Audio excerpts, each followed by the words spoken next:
नमस्कार मित्र सुनी.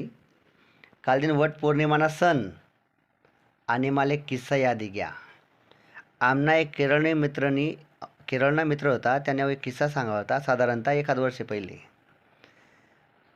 अहो किस्सा नेपाळना. त्याना मित्रनी बहीण नेमकं लग्न होईल 2-4 दिन लग्न होईल. नवरा बायको संगी फिरायला जरांतात आणि मोटरसायकलमा हेल्मेटना मजमा काहीतरी लागणं का काय होणं त्या माणूसला झटकावणं काय माहीत. तो आजारी पडना. मित्र सोनी 1-2-3-4 दिन नाही. त्या ताईनी त्या बाईनी तिना नवरानी सेवा कितला दिन करायला पाहिजे, सलग 20 वर्ष. म्हणजे आज ना कंडिशनमा जते नाता तुटी राहणार बराबर. नाता लवकर जुडतच नाही. मनमुटाव हो जास, नाराजी हो जास. त्या कंडिशनमा एक बेस्ट उदाहरण आहे. काल वट पौर्णिमा से तर त्यानिमित्त अजून विशेष उदाहरण हो जास आहे की बायकोनी नवरानी सेवा कशी करायला पाहिजे. त्यानं उत्तम उदाहरण आहे. नाही तर आज अशी कंडिशन आहे की आज फारकत्यासाठी रविवारना दिन सुद्धा कोर्ट चालू राहस बराबर. मोबाईल म्हणा काय म्हणा, साधारणतः 2 वर्ष पहिले 5 लाख कोर्टमा केसेस होतात. आज ना कंडिशनला दखल की 7 लाख हो जायलेत. इथला मनमुटाव नातासमा होई राहना. ते काय कारण आहेत तो एक अभ्यासना विषय वेगळा.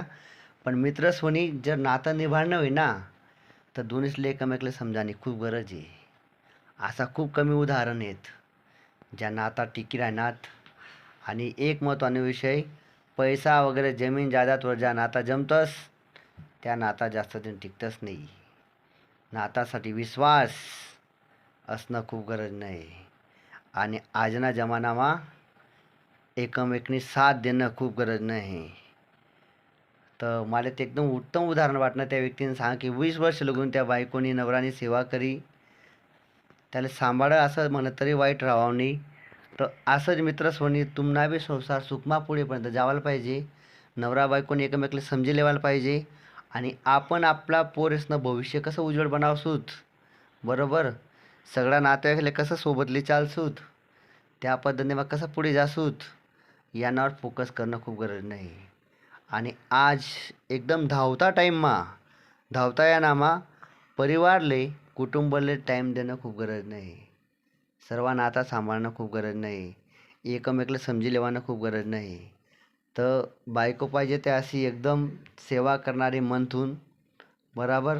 तर त्यानावर विशेष ध्यान द्या. आणि प्रत्येक नातं कसं निमित्ताने काळजी लिहा. व्हिडिओ आवडला तर लाईक आणि सबस्क्राईब करा. शांततातून ऐकाबद्दल धन्यवाद. थँक्यू मित्र.